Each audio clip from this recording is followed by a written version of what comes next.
Hey family, listen, a lot of people ask the question all the time to us especially, and they're just like, how do you know she's the one or he's the one? And kind of using our story, I feel like I wrestled with that for a while. I didn't know if Nat was the one for me. Is the one even like biblical? That's why it took him 6 months to tell me that he loves me. Are you throwing shade already? We No, just started this video. I'm just saying, because you posted a video about when we talked about that when we were preaching together. You're right. So I was just referencing it. If you didn't see it, go on Dev's Facebook page or his Instagram. So people ask, just how do you know they're the one? Or how do you choose? And so we did this message series not too long ago. It was called Waiting, Dating, Picking. I might have switched up the order, but waiting, picking, and dating. And so for us, we want to share a couple principles or lessons that we've learned from that. Yeah. But how do you know they're the one? And first of all, we just don't subscribe to the one mentality. I believe the one you choose is the one you're with for life. There's covenant. And that's what scripture really teaches a lot of times. And so God gives us free will. And he chose us because he loved us first. And so I think he models that for us. And so we get to choose.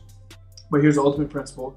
Is God presents, but we choose. We see this through all different types of stories. Even with Adam, we see it with Ruth. We see it with many different characters in scripture. And so God presents, but we choose. So how do we choose? Before we get into the ways we choose, I think you have to make sure that your eyes are healthy. Make sure your eyes are healthy. Yeah. Make sure your heart is healthy. Remove some of the insecurities. It's good. I did a video this one time. It was, is your soul well watered? And so go back and watch that video. It talks about having three things. You need a pastor, you need a brother or a sister, and you need a counselor. You need to make sure you're processing your yesterdays, getting healing from yesterday so you can have hope for tomorrow. Those are so important. Is your soul well watered? That's great. So make sure you're removing insecurities, make sure you're removing ego. Yeah. But how do we do it? How do we choose properly? There's two ways. What would you say? 2 ways, prayerfully and practically. Prayerfully and practically. Yeah. So prayerfully.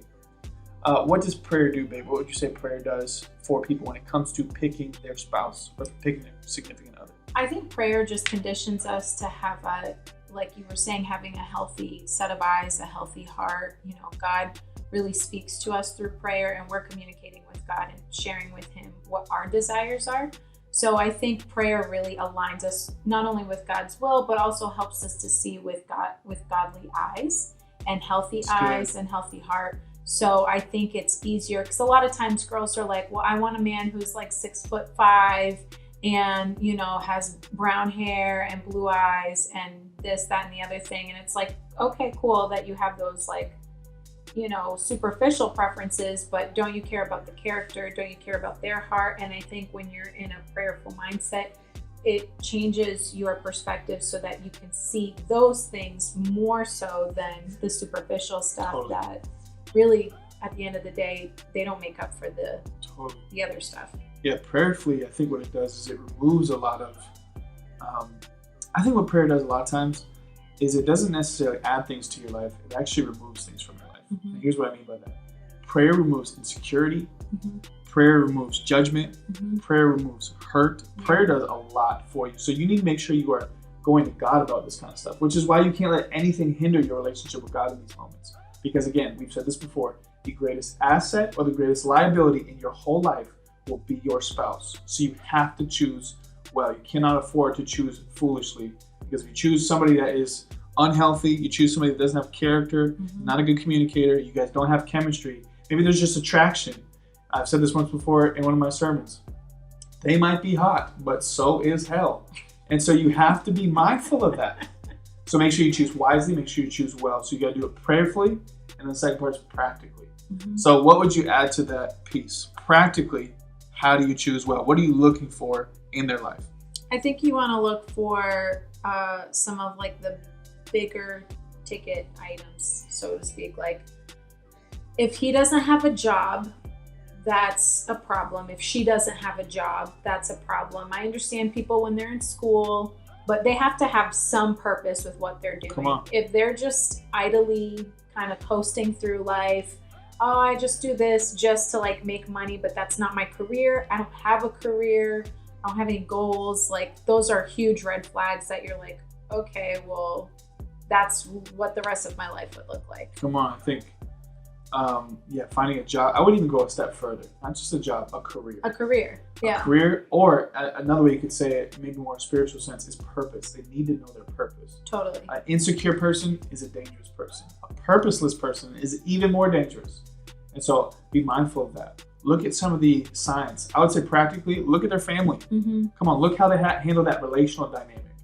I've taught this for years, and because I've learned it from my mom. She goes, Deb, watch the young ladies in your life, making sure that they take care of their mom. Their relationship with their family is how they'll treat you when you become family. Now, there are exceptions, like sometimes people come from really broken family environments. Sometimes their family is very toxic, so they have to remove themselves from that environment. But I think people always find other people to replace and become their family. So look at who they consider family and how they interact with them, what their relationships are like, friendships, who they surround themselves with, who they call their, go-to people. What do those people look like? If they don't have friends, huge red flag. If their friends aren't amounting to anything, don't have goals, aren't, pursuing things as well, that's another red flag. Like, definitely keep an eye out for who they're surrounding themselves with and how those relationships are. I'll leave you the final thought in the review. But practically speaking, you cannot base your decisions off of somebody's potential. You can base it off their patterns. You cannot base it off their potential, but you can base it off their patterns. Another way to say it, biblically speaking, this is how it says in the Gospels, is essentially you can't trust feelings, but you can't trust fruit. Jesus talks very clearly to us, and he says, you will know a tree by its fruit. Yeah. And so identify the results, the patterns, the behaviors in their life. Don't just go off of attraction. Don't just go off of feeling. Don't just go off potential. You have to trust patterns, because dating, what's my famous phrase? Dating is collecting data. Is for data. Mm-hmm. Dating is for data. So God presents, we choose, do so prayerfully and do so practically. I hope this video helped you guys. Hey guys, thank you for tuning in. We hope that this video helped and was encouraging to you.